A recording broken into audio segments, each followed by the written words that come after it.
सभी हाथ जोड़ ले वे। नमो अरहन्ताणं नमो सिद्धाणं नमो आयर्याणं नमो वज्रायाणं नमो लोहे सवसाहुणम् मंगलम भगवान वीरो मंगलम गौतमो गणी मंगलम कुंद कुंदाद्यो जैन धर्मोस्तु मंगलम सर्वमंगल्य मांगल्यम सर्वकल्याणकारकम प्रधानम सर्वधर्माणां जैनम जयतु शासनम जैनम जयतु शासनम जैनम जयतु शासनम। ग्रंथ का मंगलाचरण।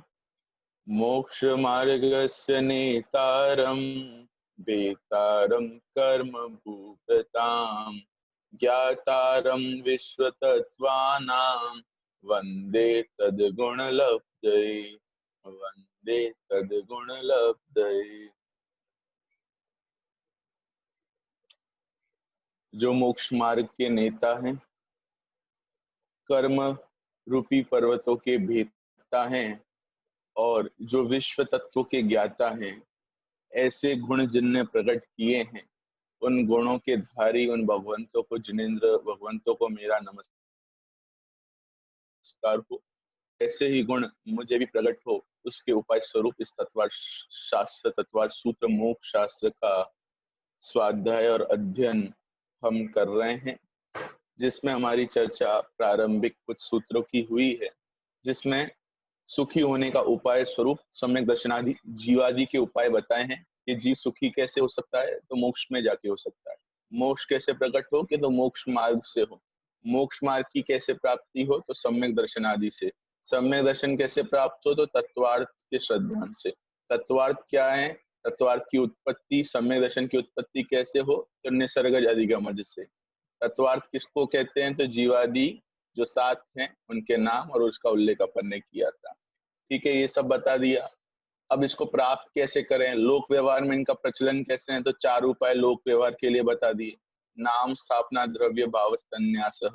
इन चार माध्यमों से लोक व्यवहार चलता है। ठीक है, उसके बाद क्या कहा कि अब ये जो सम्यक दर्शनादि जीवादि हैं, इनको प्राप्त करने के क्या उपाय हैं, इनको कैसे प्राप्त किया जाए, इनकी क्या विधि है, तो उसके लिए तीन सूत्र प्रस्तुत किए।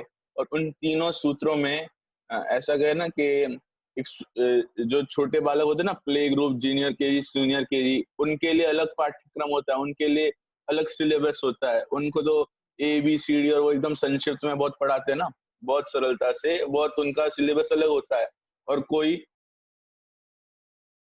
फर्स्ट सेकंड तक का विद्यार्थी हो, उसके लिए अलग सिलेबस होगा, उसके लिए अलग चीजें पढ़ाई जाएंगी। और कोई उससे भी ऊपर का हो, तो 6, 7, 10 तक का विद्यार्थी हो, तो उसके लिए अलग सिलेबस होता है ना, स्कूल आदि में भी। तो वैसे ही आचार्य देव ने भी यहाँ पे विभाजन किया। ये देखो भैया, सामान्य रुचि वालों के लिए, संक्षिप्त रुचि वालों के लिए इन तत्वार्थ और सम्यक दर्शनादि को प्राप्त करने का उपाय हम बता रहे हैं। क्या बताया? संक्षिप्त रुचि वाले समझ लो क्या, कि प्रमाण नैर अधिगम, कि प्रमाण और नए से ज्ञान होता है। कि किसका ज्ञान होता है? कि इनका, कि किनका, कि सम्यक दर्शनादि जीवादि है, उनका ज्ञान प्रमाण और नए इनके माध्यम से होता है। कल हमने देखा था प्रमाण किसको कहते हैं और नए किसको कहते हैं। प्रमाण जो सर्व अंश को ग्रहण करता है, संपूर्ण बातों को ग्रहण करता है, उसका नाम प्रमाण है। और उस प्रमाण ने जिसको ग्रहण किया है, उसमें किसी एक को मुख्य करना और किसी को गौण करना, वो वास्तव में नए का काम है। और इस प्रमाण और नए के माध्यम से जो ज्ञान होता है, वही वास्तव में सम्यक दर्शन आदि का प्राप्त करने का उपाय है। जब इतनी बात हुई, संक्षिप्त रुचि वाले को इतनी बात से बात समझा दी, तो फिर मध्यम रुचि वाला जो व्यक्ति था, उसको थोड़ी सी और जिज्ञासा हुई कि प्रमाण और नए से तो आपने कहा कि ज्ञान होता है, वो बिल्कुल सही है, प्रमाण नए से ही सारी वस्तु का ज्ञान होता है। पर थोड़ा सा यदि और हम इसको जाने कि और किन किन माध्यमों से इसका ज्ञान हम कर सकते हैं, और किन किन माध्यमों से हम इसको समझ सकते हैं, तो मध्यम रुचि वाले के लिए एक अलग सूत्र प्रस्तुत किया आचार्य देव ने कि देखिए, यदि आपको और थोड़ी जिज्ञासा हो रही है तो ये जो सूत्र है, इस सूत्र को आप देखिए ध्यानपूर्वक। अब इसमें बताएंगे कि अब और किन किन माध्यमों से इन जीवादि, इन सम्यक दर्शनादि का ज्ञान होता है। चलिए अपन भी देखते हैं मध्यम रुचि वाले शिष्य के लिए आचार्य देव क्या प्रस्तुत कर रहे हैं। हाँ, स्क्रीन शेयर कर रहे हैं।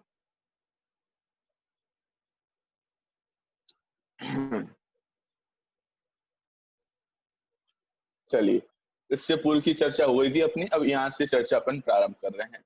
अब मध्यम रुचि वाले जीव को क्या कहना चाह रहे हैं और क्या प्रस्तुत कर रहे हैं, मतलब आपको यदि जीवादि को जानना है, सम्यक दर्शनादि को जानना है, तो किन किन माध्यमों से जान सकते हो। चलिए, सबसे पहले सूत्र को पढ़ेंगे, तत्व और रत्नत्रय को जानने के अन्य उपाय। ठीक है, अन्य उपाय बता रहे हैं। सबसे पहले सूत्र को पढ़ेंगे, शुद्ध उच्चारण करेंगे।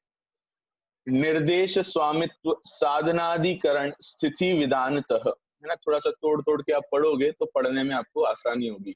निर्देश स्वामित्व साधनाधिकरण स्थिति विधानतः, निर्देश स्वामित्व साधनाधिकरण स्थिति विधानतः। बोलिए, आप सब भी बोलिए, एक दो बार बोलेंगे तो याद भी हो जाएगा। जैसे मैं देख रहा हूँ कुछ लोग ऐसे भी हैं जो इन सूत्रों को याद कर रहे हैं, जिन्हें याद नहीं है। देखो, जिनको याद है वो तो साधुवाद बधाई के पात्र है ही, और जिनको याद नहीं है वे अवश्य याद कर ले। वे बहुत ही जिनागम का बहुत ही महत्वपूर्ण एक ग्रंथ है, जिसे इन 357 सूत्र जिसको याद हो गए ना, उसको संपूर्ण जिनागम की बातें एक प्रकार से याद हो जाएगी। इस प्रकार से समझना चाहिए, और बहुत सरल सूत्र है, 2 4 5 बार हम बोलेंगे ना एक साथ तो हमें याद हो जाएंगे, ऐसे सूत्र है। चलिए, निर्देश स्वामित्व साधनाधिकरण स्थिति विधानतः, फिर से एक बार, निर्देश स्वामित्व साधनाधिकरण स्थिति विधानतः। अब देखो क्या कह रहे हैं।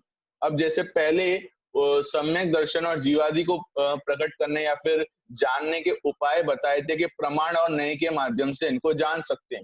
अब उसी को ही थोड़ा सा और विस्तार से बता रहे कि प्रमाण नए से तो जान सकते हैं, पर और कैसे जान सकते हैं, तो कह दिया कि निर्देश स्वामित्व साधन, साधनाधिकरण है ना, इसमें 2 शब्द है, इसकी अपन संधि करेंगे, इसको अलग अलग करेंगे तो 2 शब्द निकलते हैं उसमें, है ना। साधनाधिकरण, ये साधन और अधिकरण, है ना, क्या है, साधन और अधिकरण, ऐसे 2 शब्द इसमें से निकलेंगे। ठीक है, निर्देश स्वामित्व साधन अधिकरण स्थिति और विधान, इस प्रकार से इन माध्यमों से ये 6 उपाय उनने बताए, 6 माध्यम इनने इस सूत्र के माध्यम से बताए। 6 उपाय, 6 माध्यम कौन कौन से, कि देखो, निर्देश स्वामित्व साधन अधिकरण स्थिति और विधान, इन 6 माध्यमों से भी जीवादि का ज्ञान होता है, सम्यक दर्शनादि का ज्ञान होता है। ठीक है ना। अब उसको तो अपन देखेंगे कि वे 6 कौन कौन से और उसमें क्या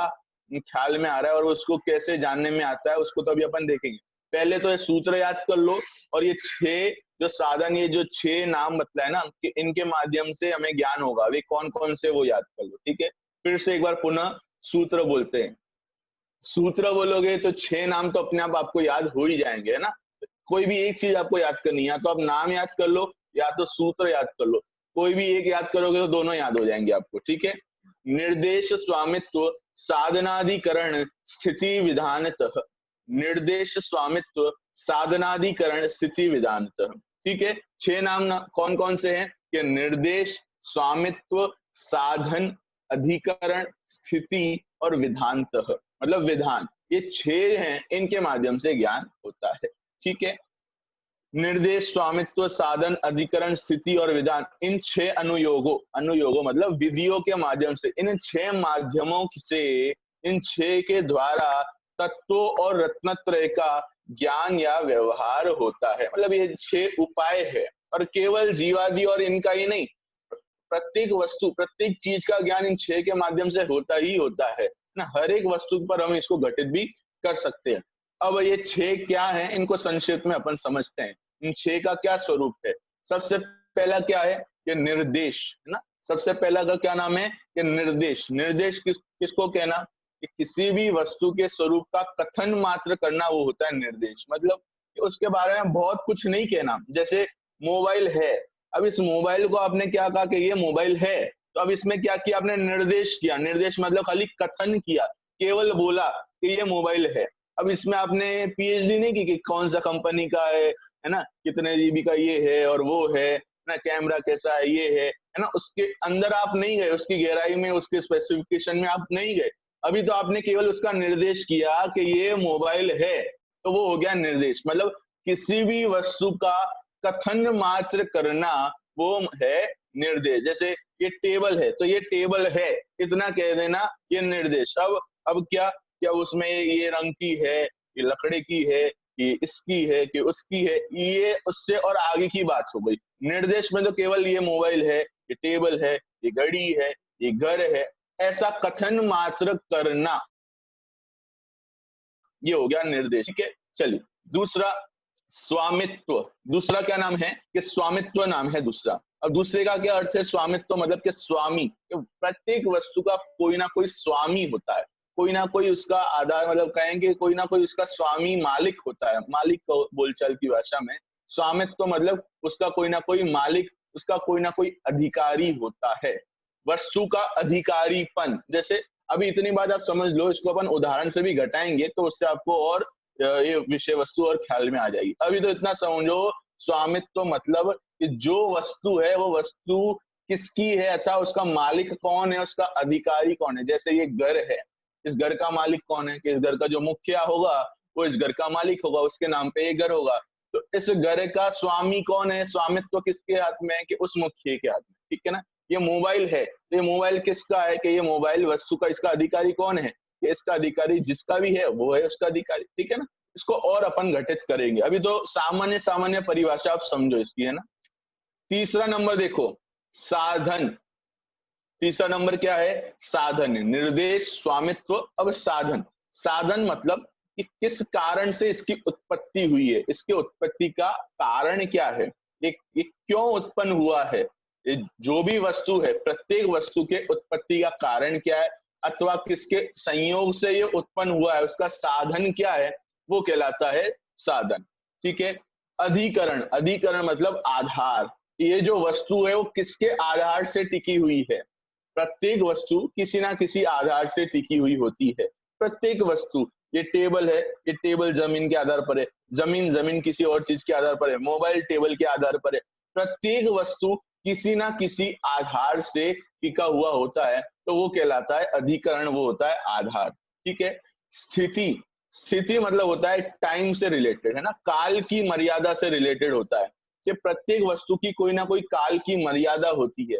जैसे हम हैं, हमारी भी काल की कोई मर्यादा है कि नहीं है, कि हम कुछ आयु लेकर आए हैं, उतने आयु तक रहेंगे हम, मतलब हम जो अंदर है वो नहीं, ये जो शरीर सहित जो हमारी अवस्था है, असमान जाति पर्याय, उसकी बात कर रहा हूँ हम। तो उसकी भी कोई काल की मर्यादा है कि नहीं है, कि कोई इतने वर्ष तक जीवित है, कोई इतने वर्ष तक जीवित है। प्रत्येक जीव अपनी आयु लेकर आता है और उसके पूर्ण होने पर उसकी इस पर्याय समाप्त हो जाती है, तो वो काल की मर्यादा है। तो वैसे ही प्रत्येक वस्तु की, जैसे मोबाइल है, ये मोबाइल हमेशा रहेगा क्या, कि नहीं, इसकी भी काल की मर्यादा है। भले वो 1 वर्ष रहो, 2 वर्ष रहो, 3 वर्ष रहो, कि जब तक ये चलेगा तब तक है, बाकी इसकी भी कोई ना कोई काल मर्यादा है। ठीक है। विधान। विधान मतलब भेद या फिर प्रकार, है ना। प्रत्येक वस्तु का कोई ना कोई भेद होता है, कोई ना कोई इसके और स्वरूप होते हैं और उसके प्रकार होते हैं, इस प्रकार से बात है। ठीक है।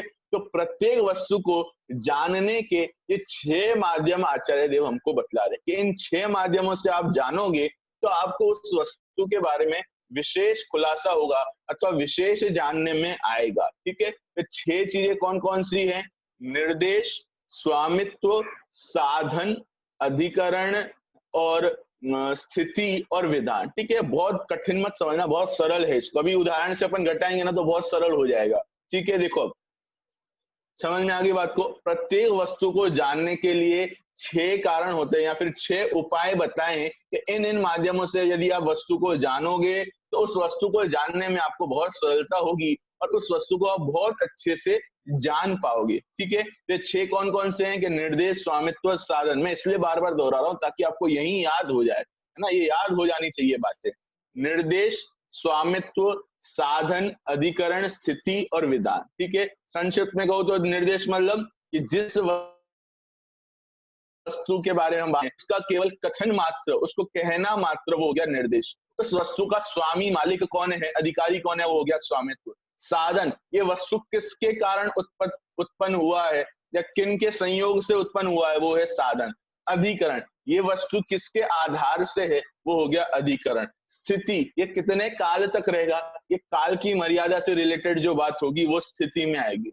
विधान, कि जो वस्तु है उस वस्तु के कितने भेद हैं, कितने प्रकार हैं, कितने प्रकार की वो वस्तु हैं, इस प्रकार भेद और प्रकार से यदि बात करें तो वो हो गया विधान। ठीक है, इतनी बात सामान्य सामान्य परिभाषा और सामान्य सामान्य बात आपको समझ में आ गई। अब चलिए हम उदाहरण से थोड़ी सी बात करते हैं, क्योंकि सिद्धांत से बात करेंगे परिभाषा से तो ऊपर ऊपर से चली जाएगी और वो बात हृदय में बैठेगी नहीं, हृदयगम नहीं होगी। तो अब उदाहरण से समझेंगे इसी बात को तो वो आपको थोड़ी सी समझ में आएगी। चलिए अगली स्लाइड की तरफ। अब यहाँ पे इन छेयों के बारे में बतला रहे हैं और इन छेयों को उदाहरण से घटित कर रहे हैं। अब उदाहरण देखना और उदाहरण से समझना। अब यहाँ पे जो एक उदाहरण बता रहे हैं, अब आप इसमें पांचों अनेकों उदाहरण घटित कर सकते हैं। आप सब भी थोड़ा सा विचार करना और नए नए उदाहरण में ये छेयों घटित करके देखना और बताना मुझे कि छेयों घटित होते हैं या नहीं होते हैं। 100% ये छेयों घटित होंगे। आप एक बार ये उदाहरण देखो और उससे अन्य, जैसे कक्षा हमारी पूरी होती है ना, तो उसके बाद इस पर और विचार करो कि और कौन कौन से उदाहरण इसमें घटित हो सकते हैं और कौन कौन से उदाहरण इसमें आ सकते हैं, है ना। तो वो अपने को विषय और खुलेगा इसमें।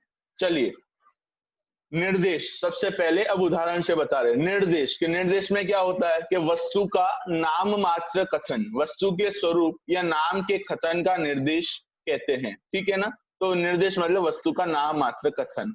अब इसमें उदाहरण क्या कहा, जैसे यह लेखनी है। लेखनी मतलब थोड़ी सी शुद्ध हिंदी का प्रयोग है, कुछ लोग नहीं समझ पा रहे हो तो इतना समझ लो, ये लेखनी मतलब पेन, है ना।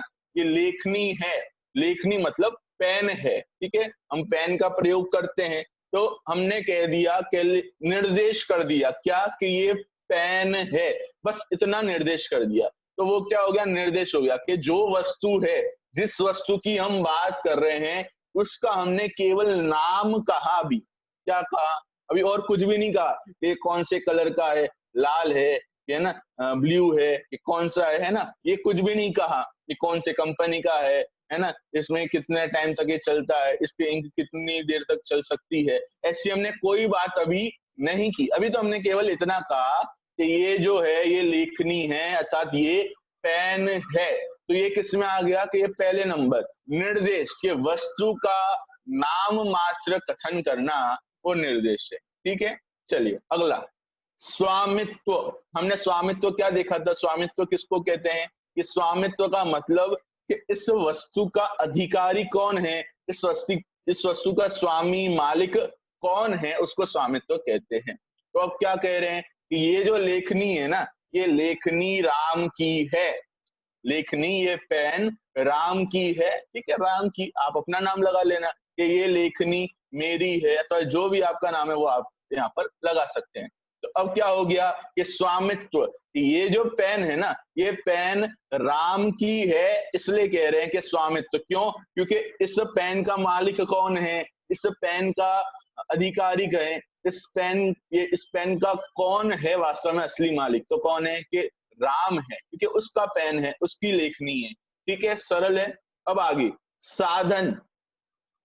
ये साधन क्या है इसका, कि वस्तु की उत्पत्ति के कारण को साधन कहते हैं। कि ये जो वस्तु है ना, ये जो लेखनी पेन जो भी कहो आप, ये जो लेखनी है ये किसके उत्पत्ति, इसमें उत्पत्ति में क्या साधन रहा है, किसके कारण बनी है, वो साधन कहा जाता है। तो यहाँ पे देखो क्या कह रहे हैं, ये लेखनी लकड़ी द्वारा बनती है। कहीं कोई लेखनी लकड़ी से बनती है, कोई लेखनी प्लास्टिक इत्यादि से बनती है, मतलब कुछ भी आप इसमें उदाहरण है, उदाहरण को उदाहरण से घटित कर सकते हैं। तो ठीक है, तो मतलब वो जो लेखनी पेन कहो, वो लेखनी किससे बनी, कि प्लास्टिक के संयोग से बनी। तो उसमें संयोग अर्थात साधन क्या रहा, साधन मतलब उस वस्तु के उत्पत्ति में जिसका संयोग है वो है साधन। तो उस लेखनी के बनने में किसका सहयोग रहा, कि प्लास्टिक रहा नहीं, ये तो अपन एक ले रहे हैं, प्लास्टिक है, इंक है, सारी बातें जो जो उसमें सहयोग में आए, तो वो हो गया साधन। अब ये अधिकरण, अधिकरण मतलब कि वो जो वस्तु है ना जिसकी बात हम कर रहे हैं, वो किसके आधार पर खड़ी है, वो किसके आधार पर पड़ी हुई है, किसके आधार पर रखी हुई है, उसका नाम है अधिकरण। ठीक है, वस्तु के आधार को अधिकरण कहते हैं। तो अब यहाँ पे क्या कह रहे हैं कि ये जो लेखनी है ये टेबल के आधार पर रखी है, मतलब ये जो पेन है ना ये हमने टेबल पर रखा, तो ये पेन टेबल पर रखने से इस पेन का आधार क्या हुआ, इस पेन का आधार इस ये टेबल हुआ, इस पेन का अधिकरण क्या हुआ कि इस पेन का अधिकरण टेबल हुआ। क्यों? क्योंकि वो टेबल के आधार पर रखी हुई है। ठीक है, समझ में आ गई आपको बात। अब अगला स्थिति, स्थिति मतलब कि टाइम काल से जो रिलेटेड हो उसको स्थिति कहेंगे। तो अब यहाँ पे क्या कह रहे हैं, देखो वस्तु के ठहरने के काल की मर्यादा को स्थिति कहते हैं। जैसे कोई भी पेन हो, सामान्य पेन, वो एक ना एक दिन तो उसकी इंक खत्म हो जाती है और उसका उपयोग मतलब समाप्त हो जाता है। कि जब तक उसमें इंक हो तब तक तो वो पेन चलेगा। तो कितने समय चलेगा? महीने चलेगा, 2 महीने चलेगा, 3 महीने चलेगा, जितना भी उसमें मतलब जितनी वो चल सकती है, उसकी इंक जितने समय तक चलती होगी उतना समय वो पेन चलने वाला है। और उसके बाद वो पेन नहीं, तो उसकी एक काल मर्यादा है ना, उसकी लिमिटेशन है कि इतने समय तक ही वो पेन चलेगा, वो लेखनी इतने समय तक ही चल सकती है। तो उस स्थिति उसको कहेंगे स्थिति, क्या कि काल की अपनी मर्यादा है। तो यह लेखनी 1, 2 या 3 माह तक चलेगी, तो वो काल की मर्यादा होने से तो उसको स्थिति में हमने विभाजित किया। चलिए अब विधान, अब विधान में क्या कर सकते हैं कि उस विधान मतलब जो वस्तु जिसकी हम बात कर रहे हैं, जिसका हमने ऊपर निर्देश किया था, कथन किया था, अब उस वस्तु के कोई भेद, कोई प्रकार, कोई उसकी विशेष क्वालिटी, ऐसा कुछ बात हो ना, वो इस विधान में बताएंगे कि वस्तु के भेदों को विधान कहते हैं। कि जैसे यह लेखनी नटराज कंपनी की है, अथवा जूम कंपनी, अथवा जो भी कंपनी है ना, दुनिया भर की कंपनी होती है, तो ये जो पेन है, ये पेन इस कंपनी की है, ये लेखनी इस कंपनी की है, तो इस कंपनी की है। ऐसा कहने से हमारा इसमें से भेद एक प्रकार से विभाजन हो जाता है। कि जैसे अब हमने यहाँ पे ये नहीं कहा कि ये भेद नहीं डाला कि ये जो लेखनी पेन है ये इस कंपनी की है। तो अब इसमें अनेक प्रकार के प्रश्न हो सकते हैं लोगों को, क्या कि ये इसकी है कि इसकी है, इसकी है कि इसकी है ना, कौन से कंपनी की है, इसका क्या मतलब वास्तविक इसकी क्या क्वालिटी है। तो हमने कह दिया, भेद डालकर उसके भेद का वर्णन कर दिया कि ये जो लेखनी है ये कौन से कंपनी की, कि नटराज कंपनी की है। तो उसमें भेद में हमने उसका और विशेष वर्णन कर दिया। तो आ गई आपको बात समझ में। इन 6 माध्यमों से क्या होता है, इन 6 माध्यमों से हम किसी भी वस्तु, केवल सम्यक दर्शनादि नहीं, केवल जीवादि नहीं, जीवादि और सम्यक दर्शनादि पे तो घटित करना ही है, क्योंकि प्रकरण मोक्ष मार्ग का है ना, मोक्ष मार्ग की बात चल रही है, इसलिए हम अभी उसकी बात कर रहे हैं और उसके ऊपर आचार्य देव घटित करने की बात करें। चूंकि हम अभी समझ रहे हैं उदाहरण के माध्यम से, तो इसलिए हमने इसको लौकिक उदाहरण से देखा। पर यही चीज हम जीवादि में घटित कर सकते हैं, यही चीज हम सम्यक दर्शन आदि में भी घटित कर सकते हैं। ठीक है, चलिए इतनी बात आपको समझ में आ गई। आगे चलिए। अब इस यही 6 बातों हमारे सिद्धांत से घटित कर रहे हैं। मतलब अभी एक उदाहरण से घटित किया था, वो लेखनी पेन से किया था, वो था लौकिक उदाहरण, है ना, सामान्य उदाहरण था, लौकिक उदाहरण था। अब हमारा जो प्रयोजन, हमारा जो प्रकरण चल रहा है मोक्ष मार्ग का, उसमें भी इस बात को घटित करके बता रहे हैं, उसमें भी इस चीज को घटित कर रहे हैं कि कैसे ये 6 चीज घटित होती हैं। ये जो बात बताई है वो वास्तव में सुनने पढ़ने के लिए मात्र है कि वास्तव में घटित भी होती हैं, इनका प्रयोग भी होता है कि नहीं होता। तो आचार्य देव ये एक प्रकार से ये यहाँ पे घटित करके हमें बता रहे। देखो सबसे पहले इन 6 के नाम तो आपको याद हो गए, नाम कौन कौन से हैं? निर्देश, स्वामित्व, साधन, अधिकरण, स्थिति और विधान। ठीक है ना, सबको याद होने चाहिए।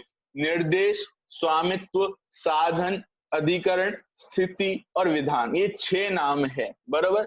चलिए अब देखो निर्देश कर रहे हैं, बात यहाँ पर मुख्य रूप से इन छयों में किस वस्तु की बात कर रहे हैं, तो मैं आपको बता दूं कि जीवादि की बात कर रहे हैं। जीवादि में भी मुख्य रूप से जीव मात्र की बात कर रहे हैं, इतना आप ध्यान रखो। मतलब वस्तु क्या है, ये छह किसी वस्तु के बारे में होता है ना, किसी द्रव्य में कथन होता है, किसी चीज में कथन होता है ना, तो अब इसमें किस चीज का कथन करने वाले हैं, तो जीव नामक वस्तु का कथन करेंगे, जीव द्रव्य का कथन करेंगे। चलिए देखिए, अब जीव द्रव्य को इन्हें छह माध्यमों से कैसे घटित कर सकते हैं उसको देखते हैं। सबसे पहले निर्देश। अब बताओ निर्देश किसको कहते हैं? निर्देश मतलब, बोलो, निर्देश किसको कहते हैं? निर्देश मतलब वस्तु का नाम मात्र कथन करना, उसका नाम निर्देश है।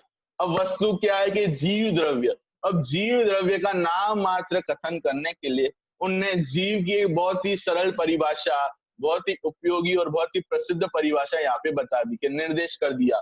उपयोगो लक्षणम, ये परिभाषा है, ये भी इस तत्वार्थ सूत्र जी ग्रंथ में आई है। आगे इसकी चर्चा आने वाली है ना, आगे के अध्यायों में ये चर्चा उपयोगो लक्षणम की आई है, कि जीव का लक्षण क्या है, जीव का स्वरूप क्या है, उपयोगमय जीव का लक्षण है। तो ये निर्देश कर दिया, केवल बता दिया कि जीव द्रव्य कैसे, उपयोगो लक्षणम, बस इतना कह दिया है ना। ज्ञान दर्शन स्वरूप वाला जीव है। उपयोग स्वरूप मतलब कि ज्ञान दर्शन वाला है ना। चेतना का मतलब भी ज्ञान दर्शन है, उपयोग का मतलब भी ज्ञान दर्शन है, ठीक है ना। ये जीव का क्या स्वभाव है, क्या उसकी क्वालिटी है, तो उन्हें निर्देश करके हमें बता दिया कि उपयोग लक्षणम, ये जीव द्रव्य है ना। इसको हम समझे तो उपयोग लक्षण मतलब कि जिसका लक्षण उपयोग है, और उपयोग मतलब ज्ञान और दर्शन, इनका नाम है उपयोग, ठीक है। चलिए, पहली बात हो गई निर्देश। अब दूसरी बात स्वामित्व। ये जो है ना जीव द्रव्य, इसका स्वामी कौन है, इसका मालिक कौन है, ये तो बहुत बड़ा कठिन प्रश्न हो गया ना, कि जीव द्रव्य का कौन स्वामी होगा। जैसे मोबाइल का स्वामी कौन है, तो हमें समझ में आ जाएगा ये मोबाइल का स्वामी मैं हूँ, है ना। घर का स्वामी मैं हूँ, इसका स्वामी मैं हूँ, उसका स्वामी मैं हूँ। ये जीव द्रव्य का स्वामी कौन है, इसका मालिक कौन है जीव द्रव्य का, तो देखो क्या उत्तर आया। स्वतंत्र रूप से जीव ही स्वामी है। जीव द्रव्य का स्वामी जीव द्रव्य ही है, और उसका कोई स्वामी नहीं है ना। आई बात समझ में आपको? जीव द्रव्य का स्वामी जीव द्रव्य ही है, स्वयं जीव है, क्योंकि जीव को किसी पर की आवश्यकता नहीं पड़ती, वो किसी और के अधीन नहीं है। ये जो मैं हूं ना, ये जो मैं दिख रहा हूं, वो मैं नहीं हूं, वो मैं जीव द्रव्य नहीं हूं। इस अंतर जो मैं हूं ना, ये जो हूं वो तो शरीर है, पुद्गल है, वो दिख रहा है इसके लिए पुद्गल है, पर इसके भीतर जो बैठा है ना, वो जीव द्रव्य है, वो जीव तत्व है। उस जीव द्रव्य की बात चल रही है, और उस जीव द्रव्य का स्वामी कौन है, कि उस जीव द्रव्य का स्वामी कोई नहीं है, वो जीव द्रव्य का स्वामी वह स्वयं ही है, ठीक है। चलिए आगे। साधन, कि जैसे हमने लेखनी के उदाहरण में देखा था कि लेखनी किसके साधन से बनती है। लेखनी कि हमने कहा था कि प्लास्टिक से, के लकड़ी से, के इंक के क्या और क्या, इन इन साधनों से वो लेखनी बनती है, इन इन माध्यमों या फिर इन इन वस्तु का एक साथ जब मिलते हैं तो ये वस्तु बनती है। तो बताओ ये जीव द्रव्य कैसे बनता है, इनका साधन क्या है, तो कहते हैं कि इसका कोई साधन नहीं है। क्यों? क्योंकि ये तो अनादि से है। ये जो जीव है ना, ये कब से है, अनादि से। अब कोई कहे कि मैं तो भैया अभी 10-20 साल ही हुए है ना, 30-40-50 साल ही हुए, कि नहीं, वो तुम्हारी आयु नहीं है, वो आयु नहीं है, वो तो शरीर की आयु है। जो आयु हमारा आप बता रहे हैं ना, कि कोई 20 साल का है, कोई 40 साल का है, कोई 50 साल का है ना, ये जो सब आयु बता रहे हैं, ये जो सब वर्ष बता रहे हैं, ये वर्ष किनके हैं, ये जीव के हैं, जीव के हैं कि किसके हैं, कि शरीर के हैं, शरीर के हैं। जीव तो कैसा है कि अनादि से है। आप नरक में गए तो भी वहां पे जीव था, आप तिर्यंश में गए तो भी वहां पे जीव था, आप देव में गए तो भी वहां पे जीव था, अब मनुष्य में है तो वहां पे भी जीव है। तो जीव तो सदा आपके साथ विद्यमान है, इसलिए इसका साधन क्या, कि ये तो अनादि से है, तो ये किसी का साधन नहीं। अनादि अनंत तत्व कहते हैं ना, कि जीव तत्व है, अनादि से है और अनंत काल तक रहेगा। यदि हम मोक्ष मार्ग प्राप्त कर लें और कभी किसी अवस्था में जाकर हम सिद्धशिला मोक्ष दशा को भी प्राप्त कर लें, तो बोलो जीव रहेगा कि नहीं रहेगा? कि जीव तो तब भी रहेगा और अब भी है और भूत में भी था। मतलब जीव तो अनादि से है और अनंत काल तक रहेगा। ठीक है, चलिए अब अधिकरण। अब ये भी बहुत खतरनाक प्रश्न है कि इस जीव का आधार क्या है, ये जीव किसके आधार से ठहरा हुआ है, ये जीव किसके आधार से खड़ा हुआ है। तो कहते हैं कि जीव का आधार तीनों लोक है। जीव का आधार तीनों लोक है, क्योंकि तीनों लोक में जीव व्याप्त है ना भैया। मनुष्य गति में भी जीव है, नरक गति में भी जीव है, तिरंज गति में भी जीव है, देव गति में भी जीव है, सिद्धशिला में भी जीव है, स्वर्गों में भी जीव है ना। सारे जगह तीनों लोकों में जीव व्याप्त है। तो जीव की सत्ता है ना, जीव मात्र की बात चल रही है यहाँ पर, तो जीव द्रव्य की बात चल रही है। तो जीव द्रव्य तो सारे विश्व, सारे तीनों लोकों में व्याप्त है। तो इसलिए इस जीव का आधार क्या है कि तीन लोक, मतलब इस तीनों लोकों में जीव संज्ञा, जीव द्रव्य पाए जाते हैं। चलिए, जीव की स्थिति क्या है, स्थिति मतलब काल, मैंने आपको बताया स्थिति मतलब काल और समय से उसको जोड़ देना। अब बताओ इस जीव द्रव्य का काल कितना है, टाइम पीरियड कोई मर्यादा है क्या, कोई लिमिटेशन है क्या? ये नहीं है, कोई मर्यादा, कोई लिमिटेशन, कोई ऐसा समय नहीं है। सामान्य से देखे है ना, सामान्य कथन देखे तो ये जो जीव द्रव्य है ये कैसा है कि अनादि अनंत है, मतलब अनादि से है और अनंत तक रहने वाला है, अनंत काल तक। मतलब सिद्ध शिला में भी चला जाए तो अनंत काल तक सिद्ध अवस्था में रहता हुआ भी ये जीव तो जीव रहेगा ही। ठीक है, समझ में आ गई बात। अब इसको सामान्य से पहले बता दिया कि अनादि अनंत है उसका काल, और अब थोड़ा सा और उसमें विस्तृत वर्णन कर दिया, थोड़ा सा भिन्न भिन्न अपेक्षा कर दी। क्यों? मध्यम रुचि वाले जीव की बात चल रही है ना। मध्यम, यदि संचित रुचि वाला होता तो उसके लिए इतना कह देते कि अनादि अनंत काल है, पर चूंकि मध्यम रुचि वाला है तो उसके लिए थोड़ा सा हम खुलासा कर रहे हैं कि और क्या काल है इस जीव का। तो देखो, भिन्न भिन्न रूप से संसारी जीव की सब पर्यायों में अंतर्मूर्त और देवनारकी में 10,000 वर्ष। ठीक है, मतलब सामान्य सामान्य सा उसका काल बता रहे हैं कि जीव का काल कितना होता है। ठीक है, मनुष्य पर्याय की उत्कृष्ट 3 पल्य और पूर्व कोटि पृथकत्व 8-9 कोटि पूर्व। तिर्यंश पर्याय की असंख्यात पुद्गल परावर्तन, देवनारकी की 33 सागर। ठीक है ना, इस प्रकार से तो उनकी संख्या बता दी कि कितने समय तक उसका काल कितना होगा। अब देखो विधान कि इस जीव द्रव्य के कितने भेद हैं, कि देखो इस जीव द्रव्य के भी अनेक भेद जिनवाणी में बतलाए गए। अनेक प्रकार का ये जीव बतलाया गया है, उसमें कुछ कुछ हमने आपको प्रकार बतलाने का प्रयास किया है। एक प्रकार आता है कि भव्य और भव्य, भव्य और अभव्य। ये जो भव्य होता है और अभव्य होता है, इस प्रकार से दोनों की हम विभाजन करते हैं। फिर वो भव्य के भी 3 भेद किए है ना, दूरान भव्य, निकट भव्य, है ना। ये जो भव्य और अभव्य के भेद किए, ये भी जीव के ही तो भेद है ना, कि भव्य जीव है, हम सब क्या है कि भव्य जीव है ना, और जो दूसरे हैं अभव्य जीव है। मतलब ये जो भी विभाजन है ये जीव के हैं। ठीक है, एक भेद ऐसे आते हैं कि संसारी और मुक्त, इसमें ही आने वाला है तत्वार सूत्र में, संसारिणो मुक्ताश्च, है ना। जीव के कितने भेद हैं कि संसारी और मुख्य, ये 2 भेद है। फिर और भेद के संसारी के ही भेद कर दिए, जीव द्रव्य में ही संसारी के भेद कर दिए कि त्रस स्थावर, ये त्रस और स्थावर ये भी भेद आते हैं। तो ऐसे अनेक प्रकार से भेद जीव द्रव्य के पाए जाते हैं। तो अब बताओ इस जीव द्रव्य को आपको यदि समझना था या भी समझना हो तो इन माध्यमों से यदि समझते हैं तो हम कितने विस्तार से और कितने खुलासा के पूर्वक, मतलब एक एक बात को हम गहराई से समझ सकते हैं। वैसे ही जैसे जीव द्रव्य को समझा, वैसे ही प्रत्येक वस्तु को इस गहराई से समझेंगे तो वो काम होने वाला है। तो यहाँ पे जो किसकी बात चल रही है कि जीवादि और सम्यक दर्शनादि जो मोक्ष मार्ग के उपाय है उनको इन इन माध्यमों से जानना चाहिए, तो हमारा कार्य सिद्ध हो सकता है। ठीक है, इतनी बात आपको समझ में आ गई। चलिए एक बार स्क्रीन शेयर बंद कीजिए। हाँ, चलिए इतनी बात आपको समझ में आ गई। इन 6 माध्यमों से बहुत कठिन हो गया क्या? कठिन हो गया तो हाथ ऊपर करो। बहुत कठिन हो गया क्या? और नहीं हुआ तो नहीं करो। वैसे बहुत ज्यादा कठिन नहीं है, सरल ही है बात, है ना। बहुत ज्यादा कठिन नहीं है। चलिए 6 नाम याद हो गए क्या आपको? 6 नाम याद हो गए? किस किस को याद हो गए? अच्छा, किस किस को नहीं याद हुए? और ये बड़े कठिन प्रश्न है, क्योंकि कुछ लोग ऐसे हैं कि जो याद हुआ उसमें भी हाथ खड़ा नहीं करेंगे, कुछ लोग ऐसे हैं जो याद नहीं हुआ उसमें भी हाथ खड़ा नहीं करेंगे, तो उसमें तो क्या कहें, बड़ी दुविधा है ना। तो बहुत सरल है, 6 नाम सभी को याद हो जाने चाहिए, है ना।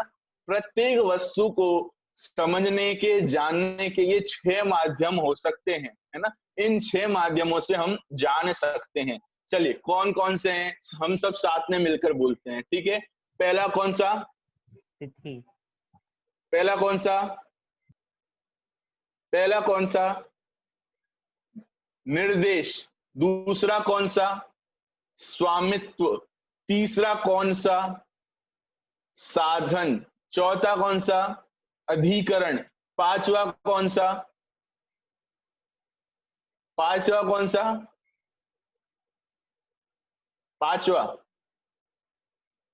नहीं नहीं नहीं, फिर से पांचवा कौन सा? चलिए ठीक है। और छठवा, लास्ट, छठवा विधान, है ना, प्रकार, ठीक है। याद हो गए। अब मैं यदि कोई भी संख्या आपसे पूछूं तो बता सकोगे आप? मैं खाली यहाँ से संख्या करूंगा आपको, तो उस संख्या में कौन सा भेद है वो आपको बताना है इन 6 में से, है ना। बहुत मजेदार, याद मतलब एकदम ऐसा है ना, रात को कोई उठाए ना तो बोलो प्रत्येक वस्तु को जानने के कौन से 6 माध्यम है, हाँ, तो तुरंत निर्देश, स्वामी, साधन, अधिकरण पूरा आपको याद हो जाना चाहिए, ऐसे आपको बोलना चाहिए, है ना। तो ऐसा आपको याद होना चाहिए। चलिए अब मैं कहीं से भी आपको पूछूंगा और किसी को भी मैं अनम्यूट करने को बोलूंगा और मैं उनको पूछूंगा। अब मैं ये नहीं आपको हैंड रेस करने नहीं बोलूंगा, मैं तो, क्योंकि सब लोग सुन रहे हैं ना, तो मैं तो सबसे पूछना चाह रहा हूँ, सबको याद होना चाहिए, तो फिर वो गाड़ी आगे बढ़ेगी तो मजा आएगा, है ना। चलिए हाँ,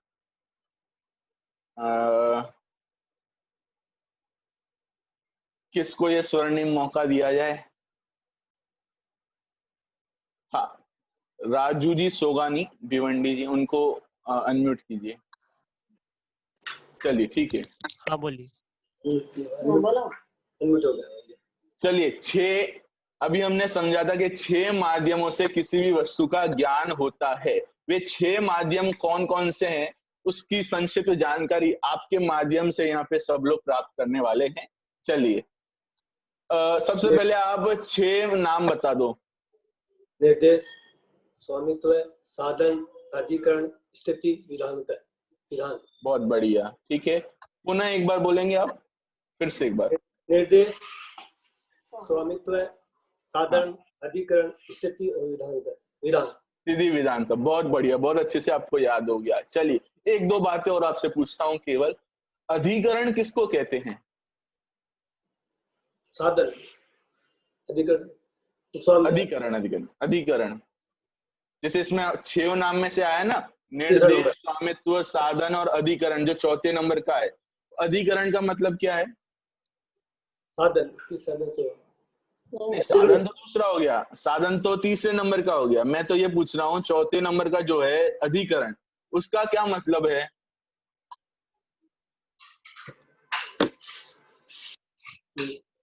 आप तो बिंदास बोलो, जो आपको समझ में आया, गलत तो गलत, सही तो सही। किसके आधार पर टिका? अधिकरण मतलब अधिकरण के वो जो वस्तु है वो किसके आधार पर ठहरी है, वो किसके आधार पर वो है अधिकरण, ठीक है, बरोबर है। चलिए 6वें नंबर का जो भेद है, 6वें नंबर का जो भेद, विधान, विधान का मतलब क्या है? जो हमने कल श्रुत पंचमी विधान किया था वो वेद, वेद, हाँ, विधान, हाँ, विधान मतलब किसी भी वस्तु का, जिस वस्तु की बात करें उसका कोई भेद, उसके कोई प्रकार, ये हो गए विधान। चलिए बहुत बढ़िया। हाँ, अगले की तरफ बढ़ते हम। हाँ, यदि किसी की भावना हो ना बताने के लिए तो वो हाथ भी खड़ा कर सकता है।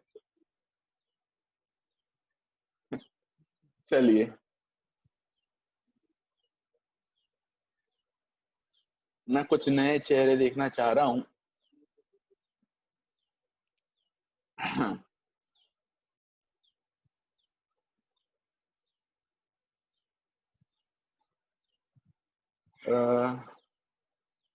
चलिए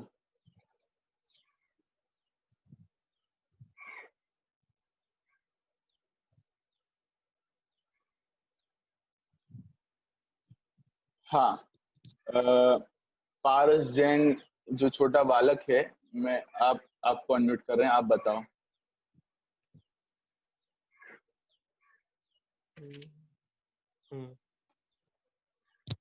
नमन। विधान का मतलब होता है टाइप्स और भेद। बहुत बढ़िया। 6 नाम याद हो गए आपको? 6 नाम याद हो गए आपको? हाँ, कौन कौन से? निर्देश, हाँ, निर्देश, स्वामित्व, बहुत बढ़िया। साधन, अधिकरण, स्थिति और विधान। बहुत बढ़िया। 6 नाम कौन कौन से हैं? निर्देश, स्वामित्व, साधन, अधिकरण और स्थिति और विधान। चलिए बहुत बढ़िया। ये 6 क्या हैं, आप बता सकते हो?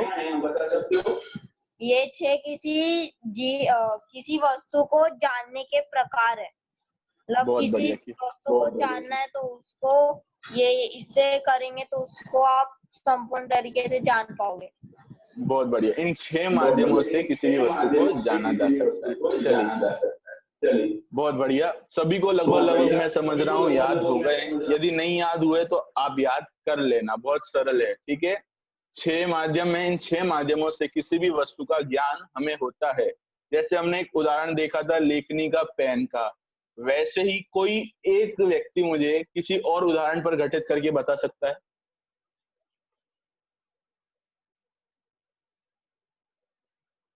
चलिए, कौन कौन किसी एक उदाहरण पर घटित करके बताएगा?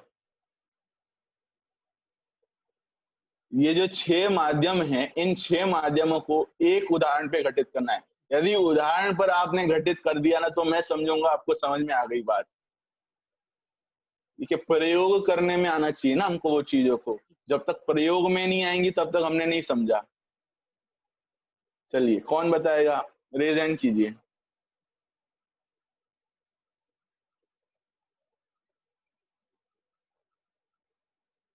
हाँ, चंचल जैन, मैं आपको अनम्यूट कर रहा हूँ। चंचल जैन। हाँ, मकान है हमारा। हेलो। ये मकान। हाँ, मकान, ठीक है, मकान बोलिए। उसका स्वामी तो मैं, चंचल, तो मान लीजिए मैं। हाँ, ठीक है। फिर निर्देश हो गए, स्वामी तो हो गया, फिर हो गया साधन। साधन, रेत, सीमेंट, ईंट, पत्थर आदि से बना हुआ वो साधन उसकी उत्पत्ति के कारण। ठीक है। ठीक है। फिर है स्थिति, अधिकरण, अधिकरण आधार, वो नींव के ऊपर टिका हुआ है। उसकी नींव जो थी अंदर, जो हमारा घर है वो नींव के ऊपर टिका हुआ आधार है उसका। ठीक है। फिर अधिकरण, 10 साल, 20 साल, 30 साल उसकी मर्यादा। स्थिति हो गया। तो साल की मर्यादा है, 10 साल रहेगा, 20 साल रहेगा, 30 साल रहेगा। फिर है विधान, कच्चा मकान, पक्का मतलब उसके भेद, बंगलो है या झोपड़पट्टी है या कच्चा है पक्का है, इस तरह से। चलिए, बहुत ही बढ़िया। आपने मकान के ऊपर, घर के ऊपर आपने घटित करने का प्रयास किया। देखिए, उसको अपन ऐसे कर सकते हैं।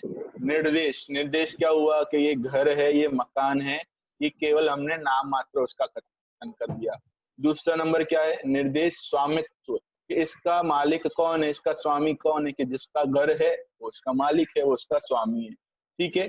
तीसरा नंबर क्या है? निर्देश स्वामित्व साधन, कि किन किन साधनों से बना है, किन किन चीजों से बना है, कि जिन जिन चीजों का प्रयोग इस मकान को बनने में हुआ वो हो गया साधन।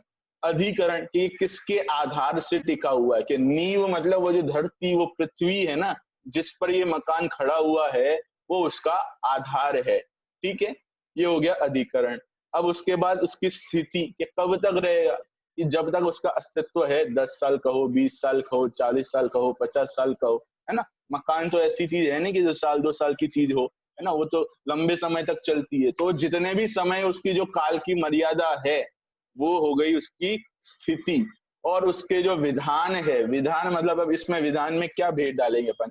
इसमें मुख्य रूप से विधान में बहुत ज्यादा क्योंकि बात तो हमने वस्तु किसी मकान की ना, तो उसमें तो वैसा भेद नहीं कर सकते हैं कि ये मकान, बंगलो, झोपड़ी, और ये भेद उसमें ऐसे नहीं किए जा सकेंगे। क्यों? क्योंकि अपन एक जिस वस्तु का निर्देश कर रहे हो उस वस्तु का हमें भेद करना है, तो यहाँ पे ऐसे भेद विशेष रूप से नहीं कर सकते। इतना कह सकते हैं कि मकान है, इसके कुछ विशेष लक्षण हम भेद में डाल सकते हैं कि ये जो मकान है ये ऐसा ऐसा है, ऐसा ऐसा है, ऐसा कुछ विशेष लक्षण हम बताकर उसके भेद या फिर दूसरे मकानों से इसको अलग कर सकते हैं।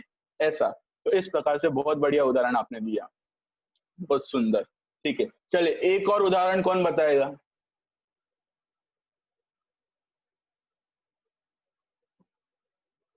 हाँ, एक और उदाहरण। देखो बहुत सरल है, सुबह से लेकर शाम तक जितने काम करते हो ना, उतने सारे कामों पर ये घटित कर सकते हो। अब ये 6 चीज सारे पे घटित होगी। आज ऐसा करना, आज है ना क्लास के बाद जितने भी काम करते जा रहे हो ना, तो उन सब पे ये घटित करते हुए देखना, ये घटित हो रहे क्या नहीं हो रहे, ये हो रहे क्या नहीं। जैसे आपने क्लास के बाद कोई चीज बोली, कोई चीज करने लगे, तो देखना सबसे पहले क्या करोगे कि उसके बारे में बोलोगे, उसके बारे में विचार करोगे, मतलब ये घटित होंगी ही होंगी 101%, है ना। चलिए कौन बताएगा और एक उदाहरण लास्ट? हाँ, ममता जैन। ममता जी आपको अनम्यूट कर रहा हूँ, रेज हैंड नहीं किया है, आप बात सुन करना। चलिए बोलिए। जी, हमने इसमें जो रत्नत्रय है ना, रत्नत्रय, उसमें सम्यक दर्शन को लिया है, सम्यक दर्शन को ले रहे हैं। तो जैसे सम्यक दर्शन में निर्देश, निर्देश मतलब नाम होता, तो नाम सम्यक दर्शन ले लिया। इसका स्वामित्व, स्वामित्व कौन है? जीव होता है इसका स्वामी, राइट है। तीसरा साधन होता है, तो सम्यक दर्शन काय से होता है? सच्ची श्रद्धा से होता है, सातत्व के श्रद्धान से होता है, आप अपर के श्रद्धान से होता है। इसको साधन में ले लिया। अधिकरण किसके आधार से होगा? तो जीव के अधिकार से होगा। फिर स्थिति, इसकी सम्यक दर्शन की स्थिति कितनी रहती है? तो अंतर मुहूर्त भी रहती है, 66 सागर भी रहती है, अनादि भी रहती है। अब साधन, फिर स्थिति हो गया। अब विधान, विधान में इसके भेद आते हैं, तो भेद में निसर्गज भी होता है, अधिगमज भी होता है, उपसमछय उपसमछायक भी होता है।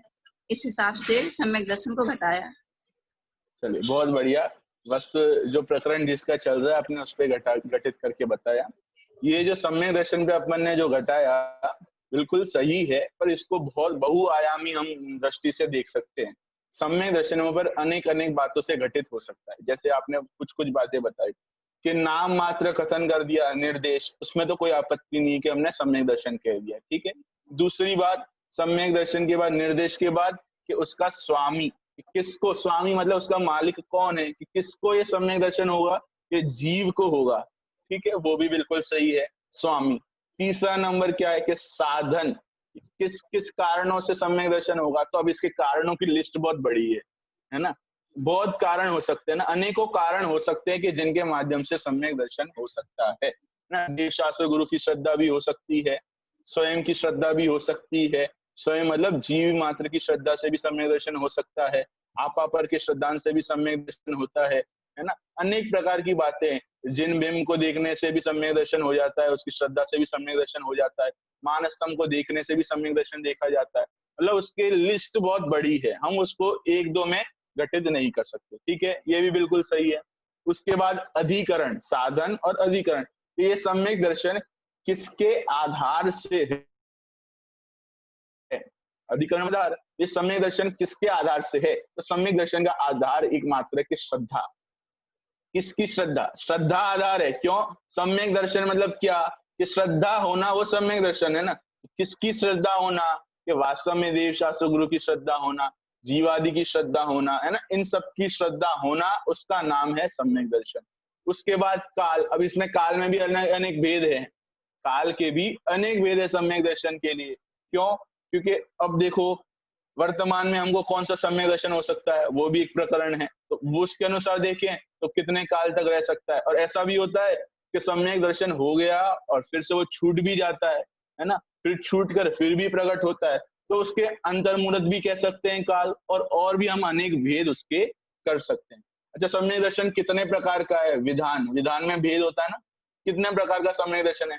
सामान्य से कहो तो एक होता है सम्यक दर्शन, उत्पत्ति की अपेक्षा से कहो तो 2 होता है निसर्गज अधिगमज, कर्मों की अपेक्षा से कहो तो औपशमिक, शैवशमिक और शायिक, ऐसे 3 भी होते हैं। ऐसे अनेक अनेक भेद हम सम्यक दर्शन के आगम में देखने में आते हैं। तो ठीक है, वो बिल्कुल सही आपने घटित करके बताया, तो ये सारी बातें हम सबको समझ में आ गई। ठीक है, तो इस प्रकार से हम सारी चीजों को इन 6 माध्यमों से घटित करके बता सकते हैं। अब यहाँ पर मध्यम रुचि वाले शिष्य की जिज्ञासा पूर्ण हो गई है ना। मध्यम रुचि वाला जो जीव था ना, उसकी जिज्ञासा यहाँ पे पूर्ण हो गई कि उसको जिज्ञासा थी कि कुछ और माध्यमों से हमें बताओ कि वस्तु का निर्णय किन किन माध्यमों से होता है। पर अभी हमारे पास और एक शिष्य आया जो कह रहा है कि 6 माध्यम से तो आपने बता दिया, पर अभी कुछ और बताओ। अभी कुछ और कहा ना, तो कुछ लोगों के चेहरे थोड़े से देखने जैसे दृश्यमान हो गए हैं। मतलब कितना और जानना चाहोगे, कितना और जानना चाहते हो। शिष्य भी कैसा है कि बस और जानना, अरे उसका उपाय तो करो। तो उसके लिए जो विस्तृत रुचि वाला है ना, उसके लिए कुछ और उपाय आचार्य देव अब इस तीसरे सूत्र में प्रस्तुत करें। पहले सूत्र में तो संक्षिप्त रुचि वाले के लिए कहा प्रमाण नए से होगा, दूसरे मध्यम रुचि वाले के लिए 6 उपाय बतलाए। ठीक है, नाम सबको याद हो गए, निर्देश, स्वामित्व, साधनाधिकरण, स्थिति, विधान, ये 6 नाम याद हो गए। अब विस्तृत बहुत ज्यादा रुचि रखने वाले जीव के लिए अब अगला सूत्र प्रस्तुत कर रहे हैं कि देखो तुम्हें और जानना है तो सुनो। अब ये जो सारे मूल जो ग्रंथ है ना, हमारे आगम ग्रंथ जो बहुत पूर्व रचे गए हैं, सर्वप्रथम रचे गए, जैसे षटखंडागम ग्रंथ का नाम आपने सुना होगा। षटखंडागम नाम सुना आपने? कल हमने श्रुत पंचमी पर्व भी मनाया था 2 दिन पहले। तो श्रुत पंचमी पर्व पर इस ग्रंथ की रचना हुई थी। ये जो षटखंडागम ग्रंथ है ना, इस ग्रंथ में अब जो हम बताने वाले ना आपको वस्तु के जानने के जो माध्यम हम आपको अब बताएंगे, जो 8 माध्यम आपको अब बताएंगे अगले सूत्र में, उन माध्यमों से वस्तु का निरूपण इन ग्रंथों में किया है। जैसे षटखंडागम ग्रंथ है, कषाय पाउड ग्रंथ है, जो पूर्व में आगम के ग्रंथ कहे गए हैं, बहुत विस्तृत वर्णन उसमें है। तो इन उपायों से इनका वर्णन हुआ है। अच्छा, वे कौन कौन से उपाय हैं अब उसको अपन देखते हैं। बहुत सरल है, जितना सरल ये था ना उससे भी ज्यादा सरल तो अब आगे आने वाले हैं। चलिए देखो क्या है। हाँ, तत्वों और रत्नत्रय को जानने के अन्य उपाय। अब क्या है ये अन्य उपाय? देखिए, सबसे पहले अपन सूत्र को देखते हैं। सत्संख्या, क्षेत्र स्पर्शन, कालांतर, भावाल्प, बहुत्विश्च। ठीक है, इसको तोड़ तोड़ के पढ़ेंगे तो ऐसे पढ़ सकते हैं अलग अलग करके, और एक साथ पढ़ें तो सत्संख्या, क्षेत्र स्पर्शन, कालांतर, भावाल्प, बहुत्विश्च, इस प्रकार से भी इसको पढ़ सकते हैं। पर चूंकि अभी अपन को याद भी करना है तो अपन थोड़ा तोड़ तोड़ के पढ़ते हैं। सत्संख्या, क्षेत्र स्पर्शन, कालांतर, भावाल्प, बहुत्विश्च। सत्संख्या, क्षेत्र स्पर्शन, कालांतर, भावाल्प, बहुत्विश्च। ठीक है ना, थोड़ा सा कठिन आपको भले ही लग रहा हो पर बहुत सरल है ना। हमको नाम याद करने हैं कि नाम कितने हैं। देखो, नाम इसमें है 8 नाम का प्रयोग किया गया है। 8, पहले 6 नाम थे, अब 8 नाम का प्रयोग किया है। कौन कौन से हैं? सत, संख्या, क्षेत्र, स्पर्शन, कालांतर, भाव और अल्प, बहुत्वश्च। ये जो जोड़कर प्रयोग किया ना, भावाल्प, बहुत्वश्च, तो उसको अपन तोड़ सकते हैं। जैसे भाव एक अलग है और अल्प, बहुत्व ये एक अलग है। तो इस प्रकार से 8 नाम हो गए। कौन कौन से? सत, संख्या, क्षेत्र, स्पर्शन, काल, अंतर, भाव और अल्प, बहुत्वश्च। अब जिसको सूत्र याद हो जाएंगे उनको ये नाम याद हो जाएंगे, जिनको नाम याद हो जाएंगे उनको सूत्र याद हो जाएगा, है ना, वही बात है। ठीक है, तो सब लोग याद कर ले। सत, संख्या, क्षेत्र, स्पर्शन, कालांतर, भावाल्प, बहुत्विश्च। कौन से, किन 8 माध्यमों से वस्तु का ज्ञान होता है? कि सत, संख्या, क्षेत्र, स्पर्शन, काल, अंतर, भाव और अल्प, बहुत्व, इन माध्यमों से वस्तु का ज्ञान होता है। ठीक है, चलिए अब देखते हैं संक्षिप्त में इनका क्या स्वरूप है। इन 8 नाम जो मैं बतलाए, इन 8 नामों के माध्यम से हम वस्तु का कैसा ज्ञान कर सकते हैं, किस माध्यम से ज्ञान कर सकते हैं, उसको जानना चाहिए। चलिए, सबसे पहला नाम है सत। सबसे पहला नाम क्या है? सत। सत मतलब किसी भी वस्तु की सत होती है। सत मतलब होता है सत्ता। सत्ता मतलब अस्तित्व, है ना। प्रत्येक वस्तु का कोई ना कोई अस्तित्व जरूर होता है, बिना अस्तित्व के कोई भी वस्तु नहीं होती है। तो सबसे पहले क्या जानो कि उसका अस्तित्व जानना जरूरी है। सत मतलब अस्तित्व। दूसरा संख्या, कि जो भी वस्तु, जिस भी वस्तु की हम बात करें, संख्या मतलब उसकी गिनती, है ना, उसकी गिनती जानना बहुत जरूरी है। ठीक है, अगला देखो क्षेत्र। क्षेत्र मतलब उसका वर्तमान निवास स्थान, कि वो जो वस्तु है वो वर्तमान में वस्तु कहाँ है, कहाँ रह रही है, उसका वर्तमान निवास स्थान क्या है अथवा स्थान क्या है उसका, वो जानना। स्पर्शन, कि वो जो वस्तु है, जिस वस्तु की बात कर रहे हैं, क्षेत्र में तो वर्तमान निवास स्थान जानना, वर्तमान में कहाँ है, और स्पर्शन में उसके तीनों काल संबंधी निवास स्थान जानना, कि भूत में कहाँ थी, अभी कहाँ है, अभी कहाँ है वो तो हमने क्षेत्र में जान लिया, और आगे भावी मतलब आगे फ्यूचर में कहाँ वो वस्तु रहेगी, वो तीनों बात जानना, वो है स्पर्शन।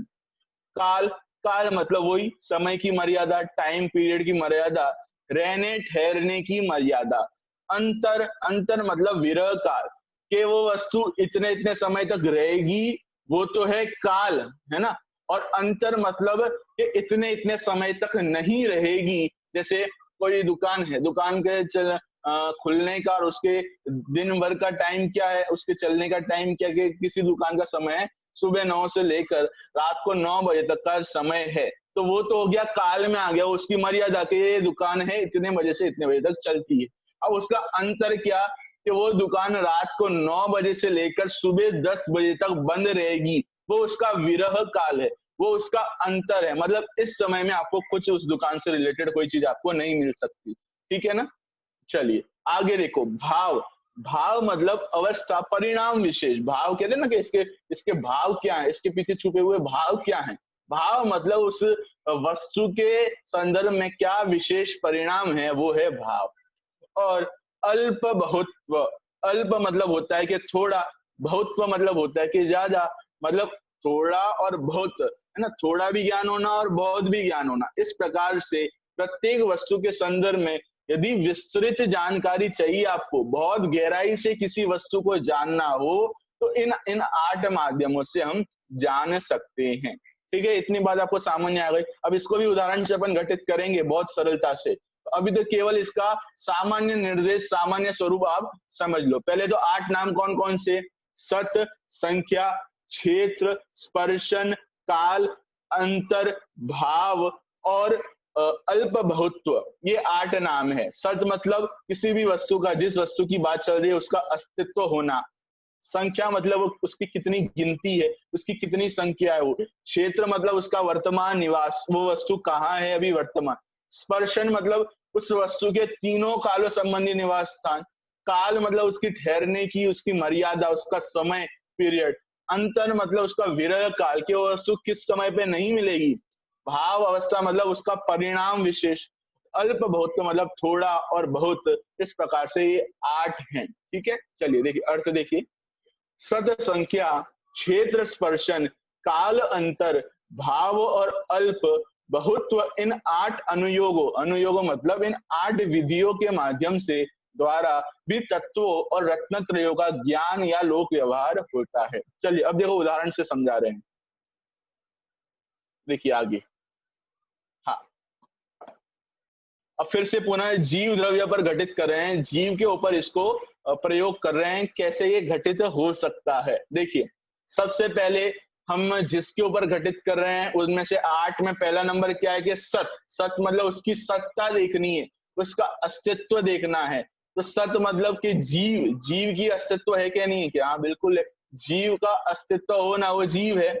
अब उसकी संख्या, क्या वो जीव द्रव्य कितने हैं ना, इस 3 लोक में जीव द्रव्य कितने हैं? तो अनंत जीव हैं। ठीक है। क्षेत्र, वो जीव द्रव्य वर्तमान में कहाँ कहाँ रहते हैं, वर्तमान अभी जीव द्रव्य वर्तमान में कहाँ कहाँ है? तो भैया जीव द्रव्य तो पूरे तीनों लोकों में व्याप्त है ना।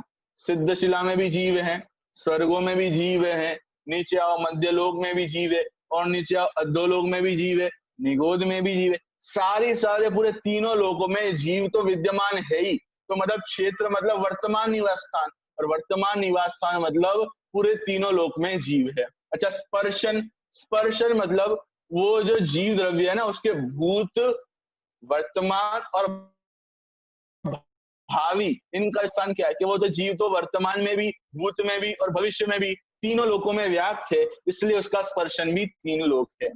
जीव पहले कहा था, अभी कहा है और आगे कहा रहेगा, ये वास्तव में स्पर्शन है। ठीक है, चलिए काल देखो, जीव का काल क्या है, कब तक रहेगा, जीव कितने समय तक वहां रहेगा, अर्थात वो जीव तो त्रिकाल है ना।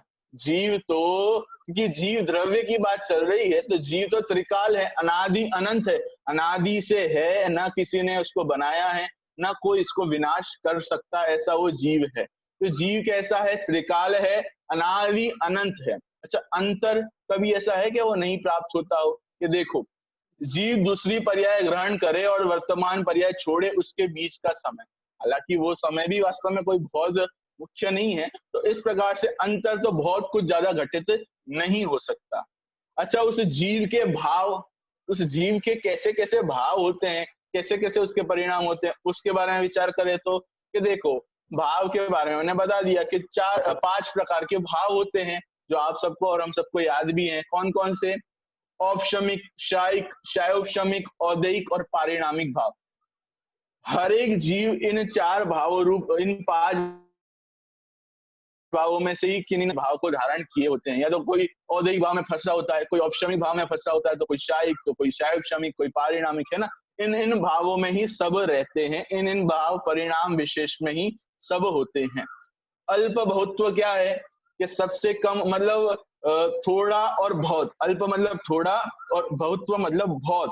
तो जीव द्रव्य के संदर्भ में अल्प बहुत क्या है कि सबसे कम तो त्रस, और त्रसों से अनंत गुणे सिद्ध, और सिद्धों से अनंत गुणे स्थावर। तो ये मतलब एक प्रकार से उस जीव की गणना की हमने, विभाजन किया कि कम कौन है, ज्यादा कौन है ना। तो वो एक प्रकार से इस प्रकार से घटित कर सकते हैं।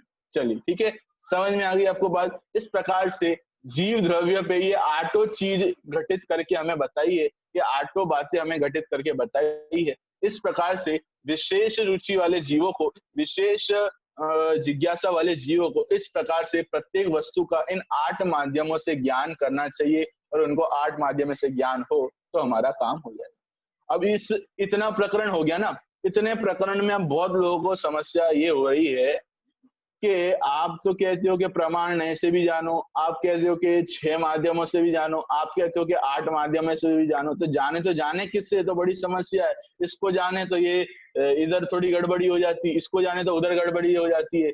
ऐसा कुछ उपाय बताओ ना कि जिससे जाने से अपना काम हो जाए। तो देखो, यदि बहुत ज्यादा विस्तार में जानना है तो इन 8 माध्यमों से जानो, और थोड़ा कम जानना है तो 6 माध्यमों से जानो। यदि काम तो करना है पर संक्षिप्त में बताओ जिससे काम हो जाए। तो देखो, प्रमाण और नए के जानने से भी आपका काम हो सकता है।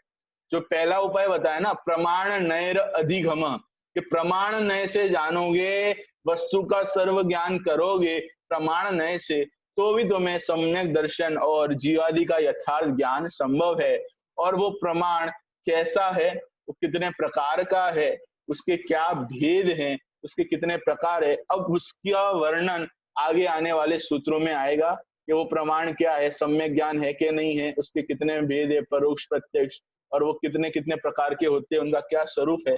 अब आगे आने वाले सूत्रों में उनका वर्णन है, जिसकी चर्चा हम कल से प्रारंभ करेंगे। चलिए, अभी की बात यही पर अपन विराम लेते हैं। किसी को कोई प्रश्न इस संदर्भ में हो तो पूछ सकता है।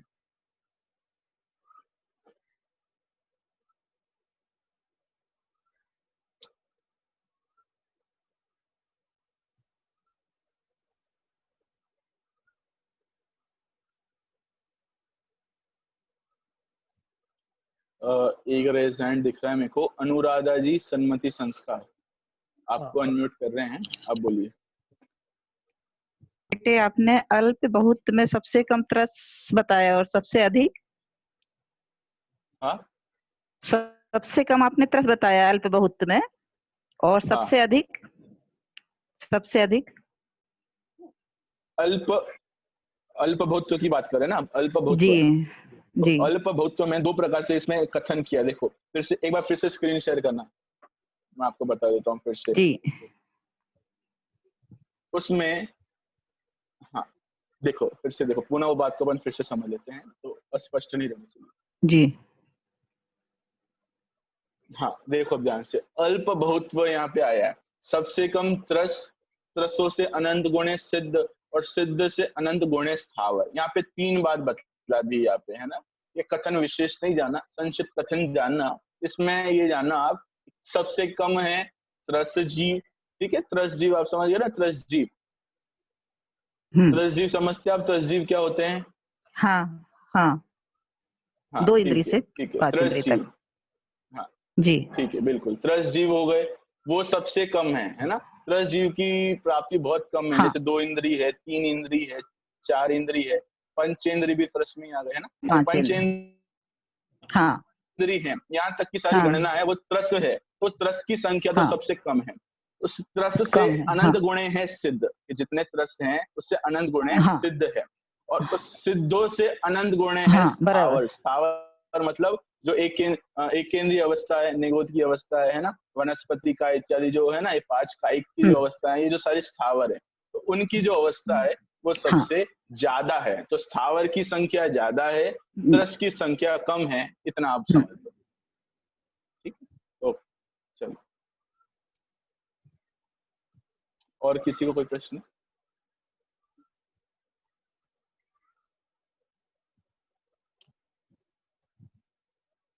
हाँ दिव्याज घाटकोपर, आपको अनम्यूट किया है, बोलो। विधान में आपने बताया था ना कि भव्य अभव्य और क्या बताया था? इसमें विधान में आपने बताया था ना कि भेद। अच्छा, जीव के भेद।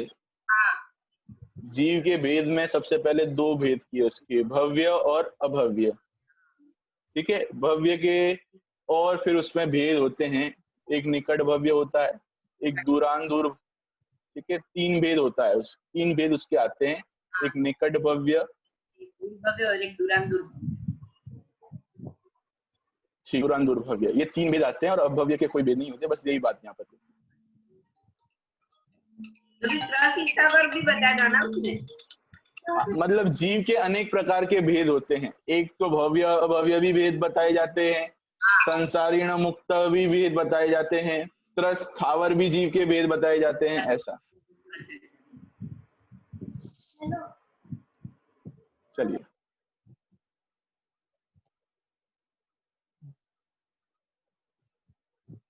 ठीक, चलिए ठीक है, किसी के प्रश्न नहीं है। संक्षिप्त जिनवाणी स्तुति लेकर अभी की चर्चा पूर्ण करते हैं।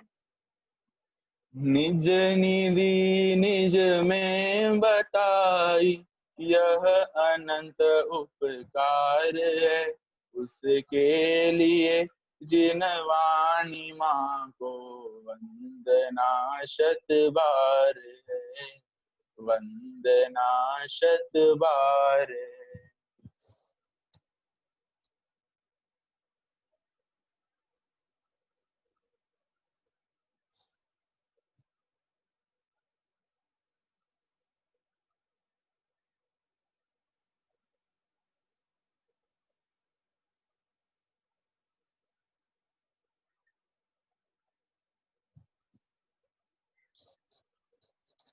बोले द्वादशांगमयी जिनवाणी मात की जय हो।